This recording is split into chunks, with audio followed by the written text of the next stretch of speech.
साहेब की जय, संत समाज की जय, भक्त समाज की जय।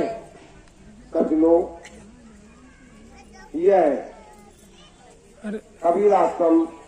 हापाभाट छिंदवाड़ा में साल में 2 बार यहाँ पर सत्संग कार्यक्रम होता है।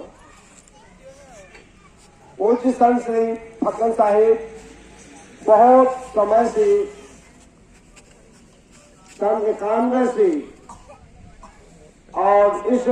आश्रम के निर्माण के लिए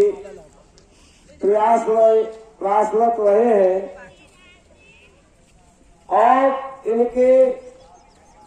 अथक प्रयास और परिश्रम से इस आश्रम का अहाता तैयार हो चुका है और इसमें कबीर आश्रम की नींव पड़ी है। हमारे पूरे छिंदवाड़ा के और छिंदवाड़ा के आसपास के जिलों में और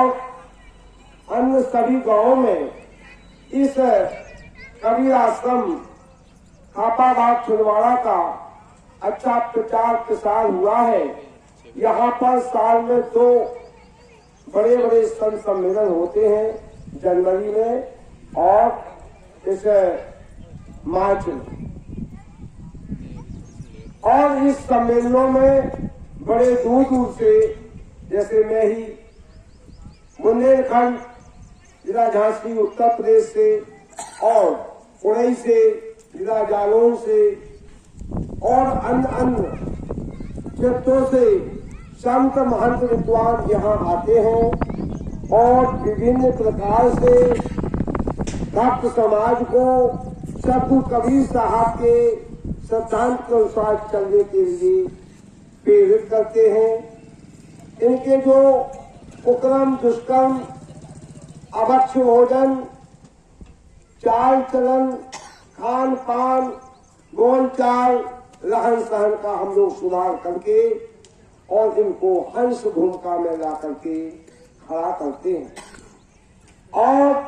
इन्हीं वृद्ध संत श्री फक्कन साहब की कृपा से यहाँ पर दिन प्रतिदिन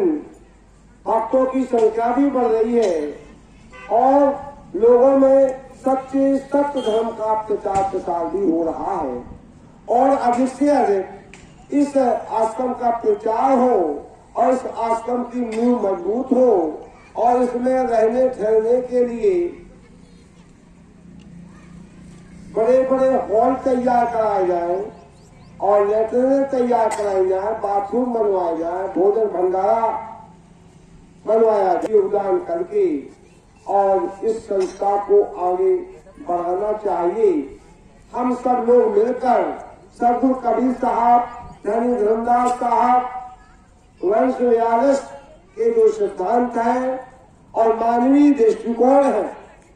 मनुष्य के कल्याण के लिए जितना भी हो सके वो कबीर साहब के झंडा के नीचे हम आकर ही कर सकते हैं। चाहे किसी धर्म का, जाति का, उम्र का या किसी भी क्षेत्र का कोई भी व्यक्ति हो, वो यहाँ आकर के आश्रय प्राप्त करता है और राजनीतिक पार्टियों से बचकर धर्म से इसके लिए साहब चूंकि वृद्ध हो गए हैं, 84 वर्ष की अवस्था हो गई है, ना मालूम शरीर कब काम ना कर सके और कामयाबी ना हो सके, तो उन्होंने ये व्यवस्था की है कि आपके न रहने पर भी ये सत्संग कार्यक्रम और कबीर आश्रम का संचालन उनके ही एक भतीजे जो हमारे वहां बैठे हुए हैं, तो लाल टोपा लगाए हुए श्री कृष्णा साहब को यहाँ का अधिकारी बनाया गया है। ये दोनों लोग यहाँ रहकर बहुत अच्छी व्यवस्था कर रहे हैं। यहाँ तक मीडिया से संपर्क या अधिकारियों से संपर्क, राजनीतिक नेताओं से संपर्क, भक्त समाज से संपर्क, साधु संत महात्माओं से संपर्क करके इस आश्रम को बढ़ा रहे हैं और आगे बढ़ाएंगे। इसके लिए हम सब लोग भी जागृत हो जाएं, चैतन्य हो जाएं और इस कार्य में सहयोग करने के लिए तन मन धन से सब लोग समर्पित रहें तो ये कार्यक्रम बहुत अच्छा बन सकता है। इन्हीं शब्दों के साथ मैं अपनी वाणी को समाप्त करता हूँ। चाहे बंदगी, चाहे